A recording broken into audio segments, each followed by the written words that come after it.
Hi friends, SEBI అనేది ఒక new asset class అనేది ప్రపోజ్ చేస్తుంది. ఈ న్యూ అసెట్ క్లాస్ అనేది ఇన్ బిట్వీన్ మ్యూచువల్ ఫండ్స్కి అలాగే పిఎంఎస్ సర్వీసెస్కి ఇన్ బిట్వీన్ ఉంటుంది. ఈ న్యూ అసెట్ క్లాస్లో సెబీ అప్రూవ్డ్ స్ట్రాటజీస్ అనేవి వర్క్ అవుతాయి. ఆ అప్రూవ్డ్ స్ట్రాటజీస్ ఫర్ ఎగ్జాంపుల్ ఏంటంటే లాంగ్ షార్ట్ ఈక్విటీ ఫండ్స్ ఒకటి, అలాగే inverse index funds are inverse index ETFs. అంటే ఫర్ ఎగ్జాంపుల్ ఎలా వర్క్ అవుతాయంటే నిఫ్టీ 50 ఫాలో అవుతూ ఉంటే ఈ ఇన్వర్స్ ఫండ్స్ అనే వాల్యూ ఇంక్రీజ్ అవుతూ ఉంటుంది.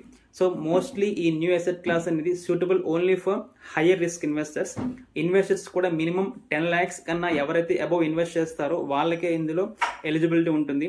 నెక్స్ట్ అలాగే ఏఎంసీకి కూడా, ఏఎంసీ ఫండ్ మేనేజర్స్ కూడా మినిమం 3 years ఎక్స్పీరియన్స్ ఉన్న వాళ్ళకి ఎలిజిబిలిటీ ఉంటుంది. ఏఎంసీస్కి అయితే మినిమం 10,000 crores ఎవరైతే ఏఎం ఉంటుందో ఆ ఏఎంసీస్కి అప్లికబుల్. అలాగే ఫండ్ మేనేజర్స్ కూడా మినిమం 5,000 crores ఎవరైతే ఆపరేట్ చేస్తున్నారో ఆ అబవ్ ఉన్న వాళ్ళకి ఈ ఫండ్ ఎలిజిబిలిటీ. ఇన్ఫర్మేషన్ మీకు నచ్చినట్లయితే మా ఛానల్ సబ్స్క్రైబ్ చేయండి.